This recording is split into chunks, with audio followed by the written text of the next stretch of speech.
Well, fire protection engineers, our goal is ultimately to preserve life and property. Like I said before, we safeguard new and existing facilities to withstand fires, explosions, and other hazardous events. We implement what's called active and passive fire protection systems. Active systems being alarms, sprinkler systems, clean agent systems, special hazard, and passive features including fire-rated walls, doors, and stairwells, egress paths.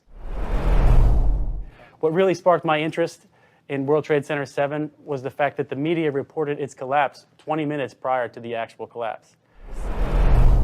It was a Type 1 fire-resistive construction, fireproof steel, aka it's very solid and is built to withstand temperatures of extreme heat.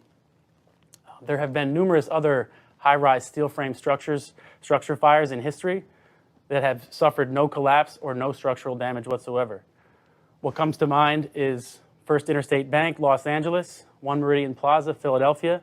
They burned for many hours, over many floors, upwards of 17, 18 hours in some cases, and they remain structurally intact and are still in use today.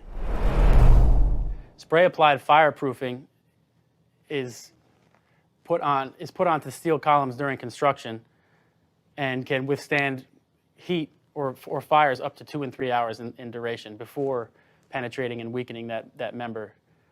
Part of what we do is we inspect these facilities for compliance. We ensure that fire barriers run slab to slab.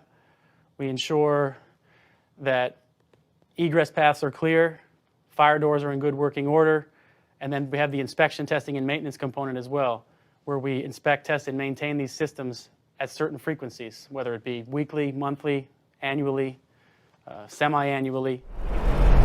That the commodity classification of the contents of the building were of light hazard. A light hazard commodity consists of desks, paper, chairs, file cabinets, things that burn with relatively low heat release rate. That the fires in World Trade Center 7 only burn for 20 or 30 minutes because it's a light hazard occupancy. So fires move from one fuel source to another. So as it burns out, it'll move either vertically or horizontally wherever that fuel source may be.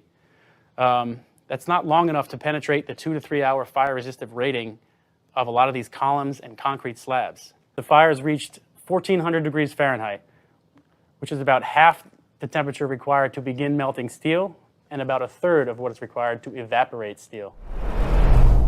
NIST did conduct what's called a hypothetical blast scenario, where they used decibel readings and other video evidence, but they ignored any scenario involving incendiaries which burn hot, fast, and extremely quiet in comparison. So the most plausible scenario was not considered by NIST. The NIST report states that the fire alarm system was put into test mode that morning, meaning that any and all fire alarms were disregarded by the central receiving station or the dispatch center. That's quite a coincidence considering fire alarm systems are only tested a few times per year.